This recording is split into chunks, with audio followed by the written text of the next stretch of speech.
Hello students. आज हम BSc second year inorganic chemistry यानी कि केमिस्ट्री पेपर 1 का जो सेकेंड यूनिट है कोऑर्डिनेशन कंपाउंड्स या उप सहसंयोजक यौगिक, इसके बारे में डिस्कस करेंगे। और उसकी कुछ जनरल टर्म्स हैं जिनको समझना ज़रूरी है यदि कोऑर्डिनेशन कंपाउंड्स के बारे में हमें स्टडी करना है तो उन जनरल टर्म्स को हम इस फर्स्ट पार्ट में एक एक करके डिस्कस करेंगे। कोऑर्डिनेशन केमिस्ट्री का क्या अर्थ है? Coordination chemistry is the study of compounds formed between metal ion and another neutral or negatively charged molecule। उन यौगिकों का अध्ययन है जिसमें कि मेटल आयन या केंद्रीय धातु परमाणु या कुछ केस में न्यूट्रल मेटल भी होता है, वो उदासीन या ऋण आवेशित अणु जिसको हम लिगेंड के नाम से जानते हैं, तो वो जो यौगिक हैं जो कि मेटल आयन और लिगेंड से क्रिया करके बनते हैं। और ये जो होते हैं ये संकुल या जटिल यौगिक होते हैं। दे आर कॉम्प्लेक्स कंपाउंड क्योंकि इन यौगिकों में धातु आयन व लिगेंड संयुक्त रूप से एक आयन के रूप में व्यवहार करते हैं, इसलिए हम इनको कॉम्प्लेक्स यौगिक या जटिल यौगिक के नाम से भी जानते हैं। अब कोऑर्डिनेशन कंपाउंड्स क्या है? It is A compound which has one और मोर कोऑर्डिनेट बॉन्ड।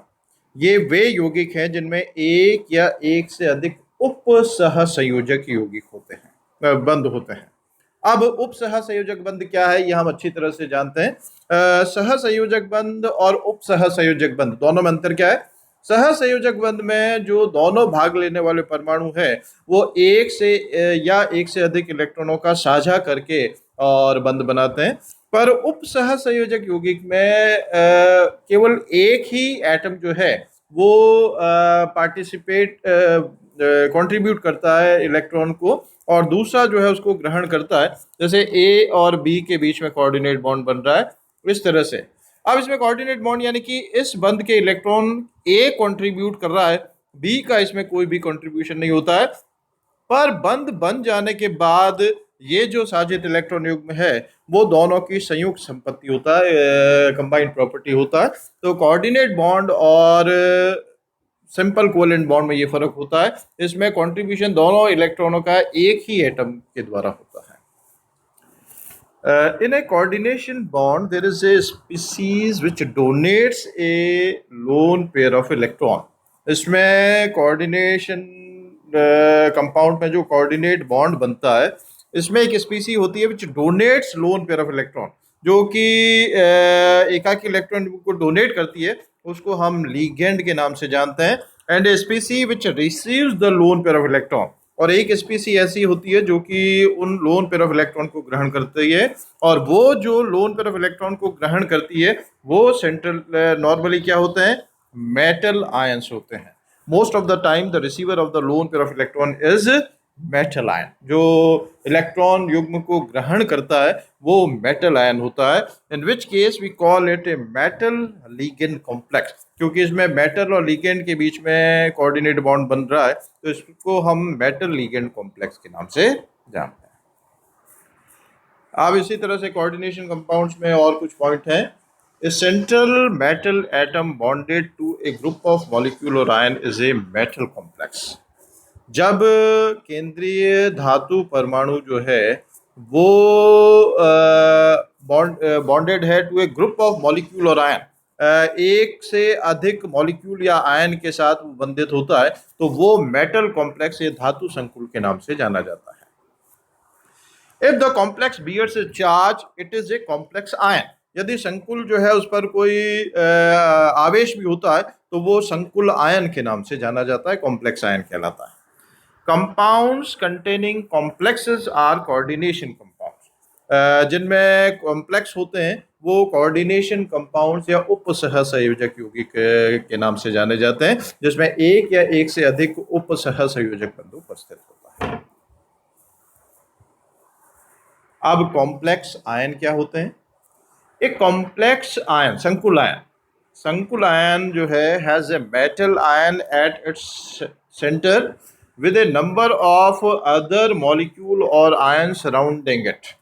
इसमें धातु जो आयन होता है वो तो केंद्र में उपस्थित होता है और उस केंद्रीय धातु परमाणु से दूसरे उदासीन अणु या आयन जो है उसको घेरे रहते हैं। These can be considered to be attached to the central ion by coordinate bond। ये जो सराउंडिंग एटम्स या आयन्स हैं या मॉलिक्यूल्स हैं वो कोऑर्डिनेट बॉन्ड या उपसहसर्ग बंध से धातु परमाणु से जुड़े हुए होते हैं। अब कैटायनिक आयन क्या होता है? For positively charge complex ion, धनावेशित आयन है तो उसमें क्या होगा? A positively charge complex ion is called a cationic complex. यदि संकुल पर धन आवेश उपस्थित है तो वो धनावेशित संकुल या कैटायनिक कॉम्प्लेक्स कहलाता है। इस पर धनावेश होता है, जैसे उदाहरण के तौर पर निकल +2 ion in aqua solution, ammonia in aqua solution, ये इस तरह का संकुल आयन देता है। तो अब इसमें निकल +2 आयन क्या है? लुईस एसिड है, क्योंकि ये इलेक्ट्रॉन को ग्रहण कर रहा है। और अमोनिया क्या है? लुईस बेस है। तो ये सेंट्रल मेटल आयन है, ये लीगेंड है। लीगेंड यहाँ पर लुईस बेस या लुईस क्षार की तरह कार्य करता है। मेटल या केंद्रीय धातु परमाणु या धातु आयन जो है वो लुईस अम्ल की तरह से कार्य करता है और ये आपस में क्रिया करके कॉम्प्लेक्स आयन बनाते हैं। और इस कॉम्प्लेक्स आयन में यहाँ पर जो संकुल आयन है उस पर धनावेश है तो ये कैटायनिक कॉम्प्लेक्स के नाम से जाना जाता है। अब इसी तरह से एनायनिक कॉम्प्लेक्स भी हो सकता है। A negatively charged complex ion is called a anionic complex. ऋणावेश है तो वो ऋणावेशित संकुल कहलाएगा। उदाहरण के तौर पर इसमें मेटल आयन Fe+3 और लुईस बेस, यहाँ पर साइनाइड आयन है लुईस क्षार, ये लीगेंड है, ये सेंट्रल मेटल है और ये इस तरह का संकुल बना रहे हैं FeCN6 3-। तो यहाँ पर संकुल पर ऋणावेश है तो ये ऋणावेशित संकुल या एनायनिक कॉम्प्लेक्स के नाम से जाना जाता है। तो कॉम्प्लेक्स जो है उस पर धनावेश भी हो सकता है, ऋणावेश भी हो सकता है। तो कैटायनिक कॉम्प्लेक्स भी हो सकते हैं, एनायनिक कॉम्प्लेक्स भी हो सकते हैं। अब कोऑर्डिनेशन नंबर क्या होता है, वो कोऑर्डिनेशन नंबर के बारे में हम इसमें शॉर्ट में डिस्कस करेंगे। कोऑर्डिनेशन नंबर मीन्स उप सह संयोजक संख्या। उप सह संयोजक संख्या बेसिकली जो केंद्रीय परमाणु और लिगेंड के बीच में जो बॉन्ड बनते हैं उसमें जो सिग्मा बंध की संख्या होती है उन सिग्मा बंधों की संख्या को उस केंद्रीय परमाणु या सेंट्रल एटम का कोऑर्डिनेशन नंबर या उप सह संयोजक संख्या कहते हैं।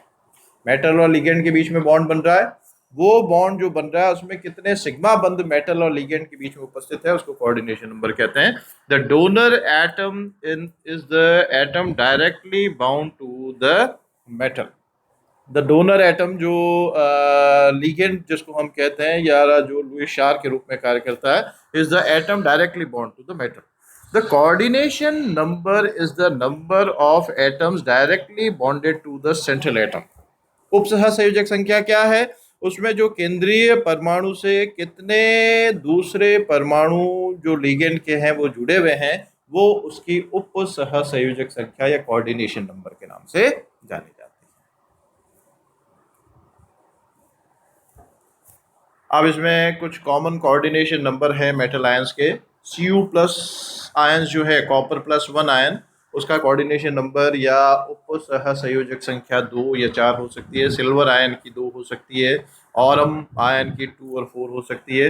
या आयरन, कोबाल्ट, निकल, copper, zinc, aluminium, scandium, chromium, iron, cobalt, Aurum, इनके जो कोऑर्डिनेशन नंबर है नॉर्मल केस में जो हो सकती है वो संख्या इसमें दे रखी है। A characteristic feature of the coordination compound is their ability to retain their identity in solution। यानी कि जैसे पहले एग्जाम्पल्स में हमने दिया था कि मेटल आयन जो है वो लिगेंड के साथ मिलकर के संकुल आयन बनाता है, तो वो जो संकुल आयन बनाता है it retains it's identity in the solution. वो सॉल्यूशन में डिसोसिएट होकर के वापस ओरिजिनल आयन मेटल आयन और लिगेंड में डिसोसिएट नहीं होता है। ये इसको डबल सॉल्ट से डिफरेंशिएट करता है। डबल सॉल्ट या द्विक लवण में तो क्या होता है, जो कंपाउंड जो है वो अपनी आइडेंटिटी शो करते हैं, जो ओरिजिनल कंपाउंड और डबल सॉल्ट में आइडेंटिटी जो है वो शो करते हैं। जैसे फेरस सल्फेट और अमोनियम सल्फेट, वो फेरस अमोनियम सल्फेट बनाते हैं। तो फेरस अमोनियम सल्फेट में फेरस आयन का भी आइडेंटिटी होती है, अमोनियम आयन भी होता है और सल्फेट आयन भी होता है। जबकि इस संकुल में जो सेंट्रल मेटल जो है वो जो संकुल बना लेता है, संकुल आयन, वो संकुल आयन के रूप में ही रहता है। कोऑर्डिनेशन नंबर क्या है, जैसा हम पहले भी डिस्कस कर चुके हैं, number of ligands bound to the central metal ion. Coordination sphere क्या होता है? कोऑर्डिनेशन स्फीयर जो है वो मेटल आयन और लीगेंड का जो सम्मिलित रूप है वो कोऑर्डिनेशन स्फीयर के नाम से जाना जाता है, जिसमें metal ion, central metal ion भी इंक्लूडेड है और लीगेंड भी इंक्लूडेड है। अब पॉलीन्यूक्लियर कॉम्प्लेक्स क्या होते हैं? पॉलीन्यूक्लियर कॉम्प्लेक्स वे कॉम्प्लेक्स या संकुल होते हैं जिसमें सेंट्रल मेटल एटम्स की संख्या एक से अधिक होती है। More than one central metal atoms are involve in formation of complex, तो वो पॉलीन्यूक्लियर कॉम्प्लेक्स के नाम से जाना जाता है। अब हम किसी भी कॉम्प्लेक्स आयन पर चार्ज या आवेश का मान कैसे ज्ञात कर सकते हैं, ये भी हमें आना चाहिए। तो कॉम्प्लेक्स पे जो चार्ज होता है that is equal to the sum of charges on the metal and ligand. Metal और लीगेंड पे जो आवेश का योग है वो कुल आवेश होगा उस संकुल पर। तो complex charge is equal to sum of charges of the metal and the ligand.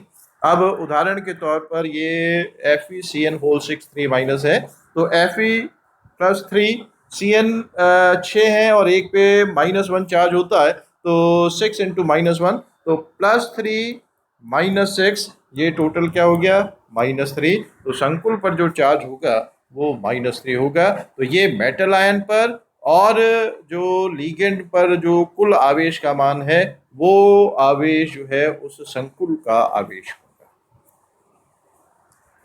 Neutral charge of coordination compound. Neutral charge of coordination compound में क्या है?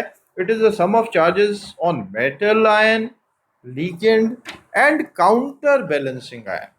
वहां पर हमने काउंटर बैलेंसिंग आयन को कंसिडर नहीं किया था। यदि मेटल आयन, लीगेंड और काउंटर बैलेंसिंग आयन सबका योग करें तो वो जो है वो शून्य होगा, न्यूट्रल चार्ज होगा। जैसे इस पर्टिकुलर केस में CONH3 होल 6Cl2। अब इसमें कोबाल्ट +2 स्टेट में है, अमोनिया न्यूट्रल लीगेंड है, उस पर चार्ज जो है 0 है, 6 इंटू 0। और क्लोरीन 2 काउंटर आयन के रूप में है, क्लोराइड आयन पर चार्ज -1 होता है, तो 2, तो +2 +0 -2 दैट इज इक्वल टू इसके।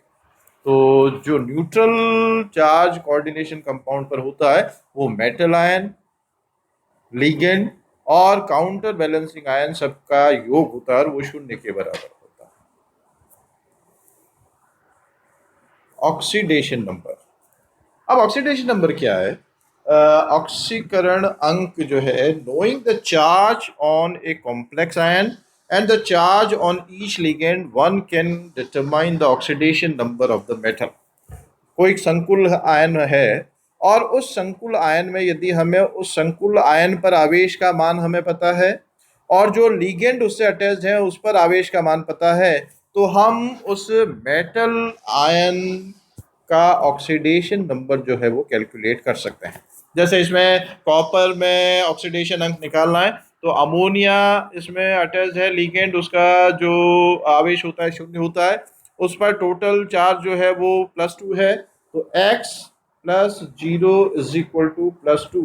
तो x यानी कि ऑक्सीकरण अंक जो सेंट्रल मेटल कॉपर का है वो कितना होगा, +2 के बराबर होगा। और knowing the oxidation number on the metal and the charge on the ligand, one can calculate the charge on the complex ion. वहां पर तो क्या था, हमें संकुल का आवेश पता था, लिगेंड के आवेश का मान पता था, तो हम केंद्रीय परमाणु का ऑक्सीकरण अंक निकाल सकते हैं। अब यदि हमें केंद्रीय परमाणु का ऑक्सीकरण अंक पता हो और लिगेंड का ऑक्सीकरण अंक पता हो, तो हम उस संकुल पर आवेश का मान क्या होगा, उस आवेश के मान को हम निकाल सकते हैं। जैसे ये है, तो इसमें सपोज क्रोमियम का जैसे पता है ऑक्सीकरण +3 है, वाटर लीगेंड के रूप में, क्योंकि ऑक्सीजन पर loan pair of electron present है, तो ये लीगेंड है, इस पर न्यूट्रल है, तो इस पर चार्ज 0 होता है। फिर दो क्लोराइड जुड़े हुए हैं, क्लोराइड पर आवेश का मान जो है -1 है, तो ये हम कैलकुलेट करेंगे +3 +0 -2, तो वो जो संकुल पर आवेश का मान आएगा वो कितना होगा, +1 होगा। तो दोनों ही हम कर सकते हैं। यदि हमें लीगेंड के कुल आवेश का मान पता हो और संकुल पर आवेश का मान पता हो, तो केंद्रीय परमाणु की ऑक्सीकरणक निकाल सकते हैं।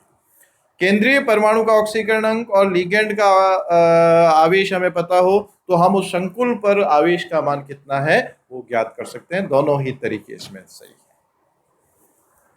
Formula of coordination compound. अब फॉर्मूला लिखते समय हम क्या लिखते हैं, पहले कैटायन लिखते हैं और फिर एनायन लिखते हैं। पहले धनावेशित जो स्पीसीज है उसको पहले लिखते हैं और फिर ऋणावेशित उस पर लिखते हैं। और total charges must balance to 0। Total charges जो है वो बैलेंस जो है वो 0 हो जाना चाहिए। और कॉम्प्लेक्स आयन को हम ब्रैकेट में लिखते हैं। जो संकुल आयन होता है, चाहे वो धनावेश के रूप में है चाहे वो ऋणावेश के रूप में है, उसको हम ब्रैकेट में लिखते हैं। जैसे यहाँ पर संकुल आवेश जो है वो नेगेटिवली चार्ज है, जिसको हमने बाद में लिखा है, वो ब्रैकेट के रूप में यहाँ पर उपस्थित है, तो ये कॉम्प्लेक्स आयन है। इसी तरह से यहाँ पर ये कॉम्प्लेक्स आयन धनावेशित है, तो इसको हमने यहाँ पर पहले लिखा और इसको भी ब्रैकेट में लिखते हैं। तो कॉम्प्लेक्स आयन या संकुल आयन को हमेशा ब्रैकेट में लिखा जाता है। Relating the formula of a complex to the coordination number and oxidation state of the central atom. What are the coordination number or and oxidation state of cobalt in the complex ion? 10 इसमें complex ion ये दे रखा है और इस complex ion में coordination number और oxidation state cobalt की हमें निकालनी है। कोऑर्डिनेशन नंबर जैसा बताया था कि जो केंद्रीय परमाणु है वो कितने लिगेंड के परमाणुओं से जुड़ा हुआ है, वो उसका कोऑर्डिनेशन नंबर या उपसह संयोजक संख्या कहलाती है। तो इसमें कोबाल्ट जो है वो एक क्लोराइड आयन के साथ, एक नाइट्राइट आयन के साथ और 4 अमोनिया मॉलिक्यूल के साथ। तो लिगेंड यहाँ पर क्लोराइड आयन है, नाइट्राइट आयन है और अमोनिया है। एक क्लोराइड आयन, एक नाइट्राइट आयन और 4 अमोनिया मॉलिक्यूल इसमें जुड़े हुए हैं। तो एक क्लोरीन के साथ, फिर एक नाइट्रोजन के साथ और 4 अमोनिया के नाइट्रोजन के साथ। तो इसका कोऑर्डिनेशन नंबर या उपसह संयोजक संख्या कितनी हो गई, 6 हो गई। अब ये तो हो गई कोऑर्डिनेशन नंबर। अब हमें ऑक्सीडेशन स्टेट निकालनी है। तो ऑक्सीडेशन स्टेट माना कि कोबाल्ट की X है, जैसा कि इसमें बता रखा है। क्लोराइड की कितनी होती है, -1। नाइट्राइट की कितनी होती है, -1। और अमोनिया की कितनी है, 0। और संकुल पर आवेश का मान कितना है, +1 है। तो X -1 -1 +0 = +1। तो इसमें ये हम इसको सॉल्व करेंगे तो x का मान जो है वो क्या आ जाएगा, +3 आ जाएगा। तो कोबाल्ट का जो ऑक्सीकरण अंक है, ऑक्सीडेशन नंबर जो है वो +3 है। तो इस तरह से हम कोऑर्डिनेशन नंबर और ऑक्सीडेशन स्टेट दोनों ही इसमें संकुल में निकाल सकते हैं। Now how complexes differ from double salt? Double salt यानी कि द्विक लवण और संकुल यानी कि कॉम्प्लेक्स में क्या फर्क होता है। Double salt on dissolution in water lose their identity, वो अपनी आइडेंटिटी लूज कर देते हैं। जैसे ये यहाँ पर एलम है, पोटाश एलम, तो यहाँ पर ये वाटर में K+ ion, aluminium plus ion और सल्फेट आयन में डिसोसिएट हो जाता है। पर complex ion does not lose their identity on dissolution, यानी कि मेटल आयन और लिगेंड से मिलकर के जब संकुल आयन बन गया है, तो जब वो विलयन में होगा तो वापस मेटल आयन में वो परिवर्तित नहीं होगा, डिसोसिएट नहीं होगा। It does not lose its identity upon dissolution. ये फर्क होता है कॉम्प्लेक्स में और डबल सॉल्ट। अब लिगेंड क्या होता है। लिगेंड्स आर द मॉलिक्यूल और ions that bond to the metal ion are known as ligand. वो अणु या आयन जो कि केंद्रीय धातु परमाणु के साथ बंध बनाते हैं उनको हम लिगेंड के नाम से जानते हैं। The central metal and its ligands constitute the coordination sphere। जो केंद्रीय धातु परमाणु है और जो लिगेंड है जो कि उसके साथ केंद्रीय धातु परमाणु के साथ उपसहसहयोग बनाते हैं, ये दोनों मिला करके कोऑर्डिनेशन स्फीयर बनाते हैं। The common feature shared by the ligand and the complexes is the ability to donate electron pair to central metal atom or ion act as Lewis base। यानी कि इसमें जो महत्वपूर्ण चीज है या कॉमन चीज है वो ये है कि जो लिगेंड केंद्रीय धातु परमाणु के साथ जो संकुल बनाते हैं, कॉम्प्लेक्स बनाते हैं, उसमें लिगेंड जो है वो लुईस क्षार की तरह से कार्य करते हैं। यानी कि ये इलेक्ट्रॉन पेयर डोनर्स होते हैं, इनके पास लोन पेयर ऑफ इलेक्ट्रॉन होते हैं या अनशेयर्ड पेयर ऑफ इलेक्ट्रॉन होते हैं। तो ये हमेशा लुईस बेस के रूप में, लुईस क्षार के रूप में कार्य करते हैं। और जो केंद्रीय धातु परमाणु होता है वो लुईस अम्ल की तरह से, उसके पास रिक्त कक्षक होते हैं, वो इलेक्ट्रॉन ग्रहण कर सकता है, तो वो लुईस अम्ल के रूप में कार्य करता है। टाइप ऑफ लिगेंड, लिगेंड कितने प्रकार के होते हैं? ए ligand that uses one pair of electron to form one point of attachment to the central metal atom or ion is called monodentate ligand। वो लिगेंड जो कि केंद्रीय धातु परमाणु को एक लोन पेयर ऑफ इलेक्ट्रॉन या एक एकाकी इलेक्ट्रॉन युग्म दे करके एक पॉइंट से जुड़ता है, वो एकल दंतुक या मोनोडेंटेट लिगेंड के नाम से जाना जाता है। अब इसके उदाहरण भी हम लेंगे। तो एक सिंगल एटम जो है वो लिगेंड का सेंट्रल एटम से जुड़ा हुआ है और एक लोन पेयर ऑफ इलेक्ट्रॉन वो देता है, तो वो एकल दंतुक या मोनोडेंटेट लिगेंड कहलाता है। Some ligands are capable of donating more than one electron pair, एक से ज्यादा इलेक्ट्रॉन युग्म जो है वो देने की प्रवृत्ति रखते हैं from different atoms in the ligand. वो अलग अलग एटम्स हो सकता है क्योंकि लिगेंड में कई सारे ग्रुप ऑफ एटम्स होंगे, तो एक से अधिक ऐसे परमाणु उसमें होते हैं जो कि लोन पेयर ऑफ इलेक्ट्रॉन दे सकते हैं। और ये जो लिगेंड्स हैं वो पॉलीडेंटेट लिगेंड या बहुदंतुक लिगेंड के नाम से जाने जाते हैं। इसके उदाहरण अब हम लेते हैं। यूनिडेंटेट या एकल दंतुक क्या है? Ammonia, water. अमोनिया और वाटर में, जैसे वाटर है इसमें ऑक्सीजन पर लोन पेयर ऑफ इलेक्ट्रॉन है, तो एक लोन पेयर ये डोनेट कर सकता है। अमोनिया में नाइट्रोजन पर एक लोन पेयर ऑफ इलेक्ट्रॉन है, तो ये एक लोन पेयर ऑफ इलेक्ट्रॉन कर सकता है। Fluoride ion, chloride ion, cyanide ion, thiocyanate ion, hydroxide ion, nitrite ion, तो ये सारे जो है वो एक लोन पेयर ऑफ इलेक्ट्रॉन जो है वो सेंट्रल मेटल एटम को देते हैं, तो ये एकल दंतुक है। अब द्विदंतुक यानी बाइडेंटेट लिगेंड, और इसमें है इथाइलिन डाइअमीन, CH2NH2 CH2NH2। तो इसमें डाई अमीन यानी कि दो अमीन ग्रुप हैं और दोनों अमीन ग्रुप के नाइट्रोजन पर एक एक लोन पेयर ऑफ इलेक्ट्रॉन है, तो ये भी मेटल एटम के साथ कोऑर्डिनेट बॉन्ड बना सकता है, ये अलग से मेटल एटम के साथ कोऑर्डिनेट बॉन्ड बना सकता है, तो ये द्वितंतुक लिगेंड कहलाता है। इसी तरह से ऑक्सालेट आयन जो है, वो ऑक्सालेट आयन में भी ये ऑक्सीजन और ये ऑक्सीजन दोनों ही सेंट्रल मेटल के साथ जो है वो कोऑर्डिनेट बॉन्ड बना सकते हैं, तो ये भी बाइडेंटेट लिगेंड।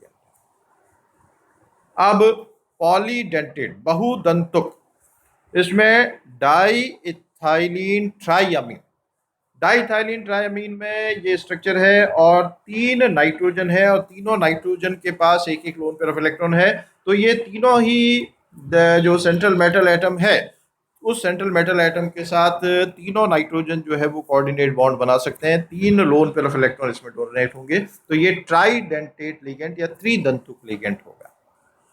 इसी तरह से EDTA आयन, EDTA हम कई जगह नाम सुनते हैं, ethylene diamine tetra acetic acid होता है EDTA। और EDTA आयन क्या होगा? Ethylene diamine tetra acetate ion. तो ethylene diamine tetra acetate ion में यहाँ पर 4 जगह से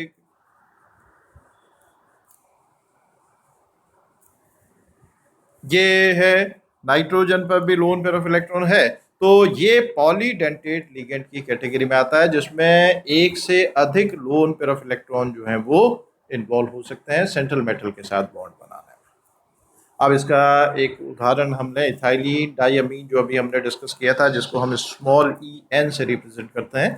तो इसमें सेंट्रल मेटल कोबाल्ट है और उस कोबाल्ट के साथ इथाइलिन डाइअमीन 3 लिगेंड जो है वो जुड़े हुए हैं। तो ये इथाइलिन डाइअमीन कोबाल्ट के साथ इस तरह से ये कोऑर्डिनेट बॉन्ड ये बने हुए हैं, इस तरह से बॉन्डेड है।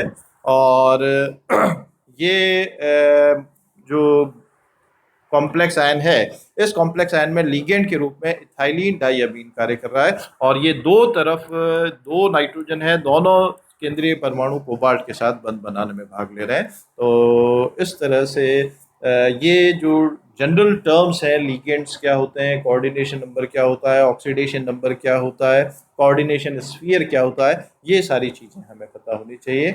अब इसका नेक्स्ट पार्ट हम नेक्स्ट इसके पार्ट में डिस्कस करेंगे। Thank you.